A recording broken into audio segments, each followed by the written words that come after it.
Tommy Helms, born on May 5, 1941, in Charlotte, North Carolina, carved out a lasting legacy in Major League Baseball as both a standout player and a manager.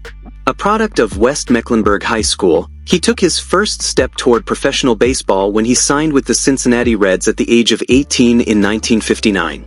His early career was briefly paused when he began serving in the U.S. Marine Corps in 1963, but that did not derail his path to the majors. Tommy Helms had an estimated net worth of $2 million at the time of his demise. He accumulated the impressive sum from his successful career, endorsements, and business ventures. Helms' development through the minor leagues was a steady climb. He initially played shortstop for the Palatka RedLegs, showcasing decent offensive skills with a .292 average in 1960, though his fielding needed refinement. His glove steadily improved over the years, with significant strides made as he progressed to teams like the Topeka Reds and the Macon Peaches. In 1962, he shined with a .340 batting average in Macon and began refining the solid defensive skills that would later become his trademark. By the time he reached AAA San Diego, Helms began seeing some action at second base, a position that would later define his major league career.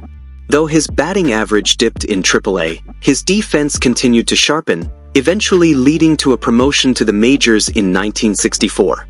Helms made his big league debut with the Cincinnati Reds late in the 1964 season, though he only saw action in 2 games.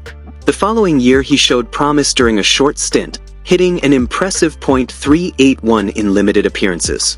A memorable moment came on September 1, 1965, when he went 4 for 4 during a doubleheader, including 2 triples. Helms' breakout year came in 1966. Despite being a natural shortstop, he was moved around the infield due to the Reds' roster setup.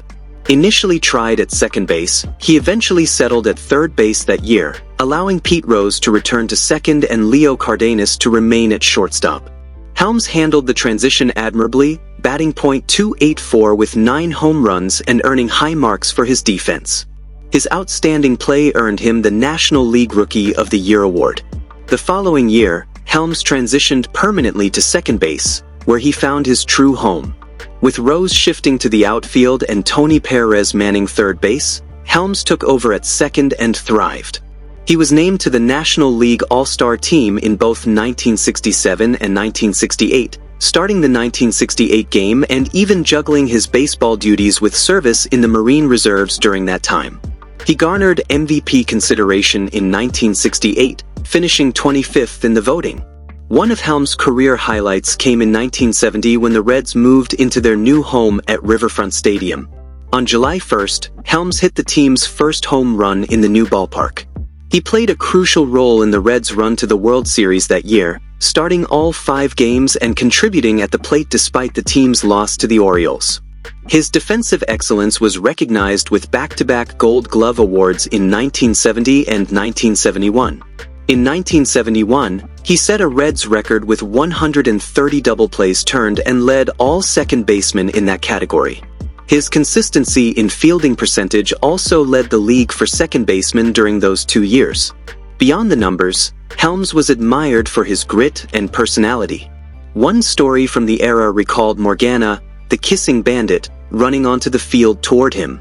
Rather than retreat, Helms spread his arms and welcomed the embrace, a light-hearted moment that encapsulated his easygoing nature.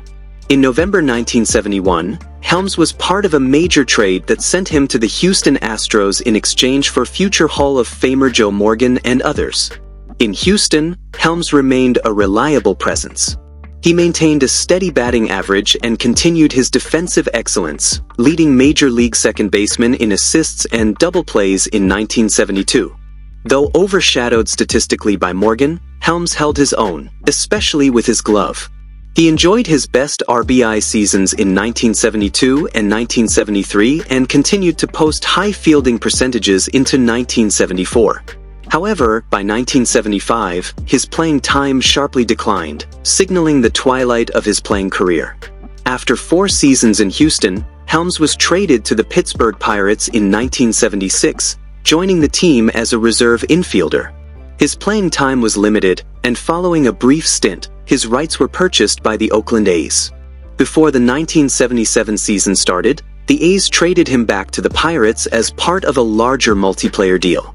His second go-round in Pittsburgh was even shorter, and after appearing in only 15 games, he was released. Helms found one final opportunity with the Boston Red Sox, joining them for the remainder of the 1977 season, primarily serving as a designated hitter. That year marked the end of his 14-year major league career. In nearly 5,000 at-bats, Helms struck out just 301 times, a testament to his contact hitting ability. Teammates and peers praised his dependability, particularly his steady presence at second base. Reds pitcher Clay Carroll once remarked that, in high-stakes moments, Helms was the player he'd want covering second. Helms wrapped up his playing days with a .269 batting average, over 1,300 hits, and nearly 500 RBIs. Defensively, he maintained a .980 fielding percentage across multiple infield positions. As of 2024, he ranked among the top 100 in strikeout rate and fielding percentage at second base. After retiring, Helms transitioned into coaching.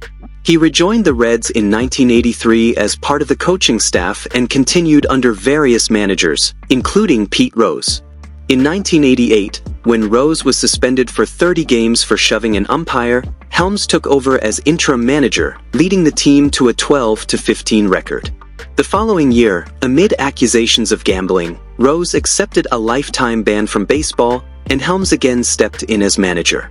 The Reds went 16-21 under his leadership that season, but despite player support, Helms was not retained as the permanent manager. He expressed disappointment in how he was treated by team ownership, believing he had earned the opportunity to lead the club full-time. Helms later managed the Charlotte Knights, a Cubs affiliate, in 1990 and later led the Atlantic City Surf in independent league baseball in 2000 and 2001. He remained active in the sport, but also spent much of his post-baseball life in North Carolina and Cincinnati. Helms' legacy extended into his family. His sons, Tommy Jr. and Ryan, briefly played in minor league systems for the Cubs and White Sox, respectively. Tragically, both sons passed away within months of each other in 2014. His nephew, Wes Helms, enjoyed a lengthy career in the majors, continuing the family tradition in professional baseball. For his contributions to the game, Helms was inducted into the Cincinnati Reds Hall of Fame in 1979 and the North Carolina Sports Hall of Fame in 2013. His dedication, versatility, and quiet excellence on the field left an enduring impression on teammates, fans, and the game itself. Tommy Helms passed away on April 13, 2025, at the age of 83, remembered fondly as a dependable infielder, a respected leader, and a true baseball man. And with that, thanks for watching. Give us a like, share with friends, and please subscribe.